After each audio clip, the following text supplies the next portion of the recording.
इतनी सारी शॉपिंग एक ही दिन में। तो हेलो नमस्कार दगड़ियों, स्वागत है आपका मेरे मिनी ब्लॉग में। तो दोस्तों आप भी है, दिन का टाइम 2 ढाई बज गए थे। तो हमने खाना ना खा लिया था। मार्केट जाने का पहले तो ऐसा कुछ प्लान नहीं था, तो ये लोगों ने जाना था, 2 लोगों ने।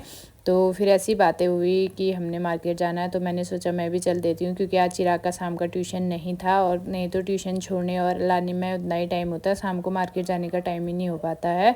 इसलिए मैं भी चल दी इनके साथ मार्केट, क्योंकि सामान शॉपिंग तो मैंने भी करनी थी, तो साथ में अच्छा होता है। तो हम ऑटो में गए थे, आधे रास्ते हम पैदल गए लालडांड तक, वहाँ से हम ऑटो में गए बाज़ार तक।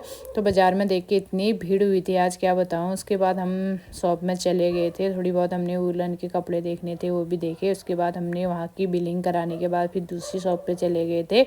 बहुत जगह घूमने के बाद फिर हमने फाइनली ले लिया था हमने जो शॉपिंग करनी थी। उसके बाद हम वूलन की दुकान पे चले गए थे। उसके बाद हमने ऊन लेना था वहाँ से, तो वो भी ले लिया था। और उसके बाद रात हो गई थी हमको आते आते घर, और तो इतना सारा सामान था कि हम सर पे ढोल के ला रहे थे।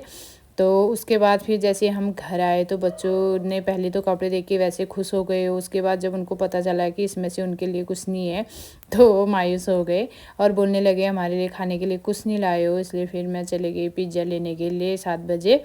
और बच्चों को भी मनाना ज़रूरी है, क्योंकि वो भी आस लगे थे कुछ लाएगी मम्मा, लेकिन मैं मार्केट में इतनी रात हो गई थी कि ला नहीं पाई।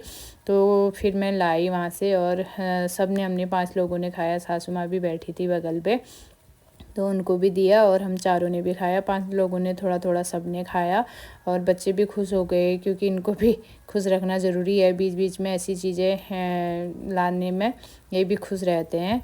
तो आज के मिनी ब्लॉग में बस इतना ही। मिलते हैं आपको नए मिनी ब्लॉग में, तब तक के लिए बाय बाय।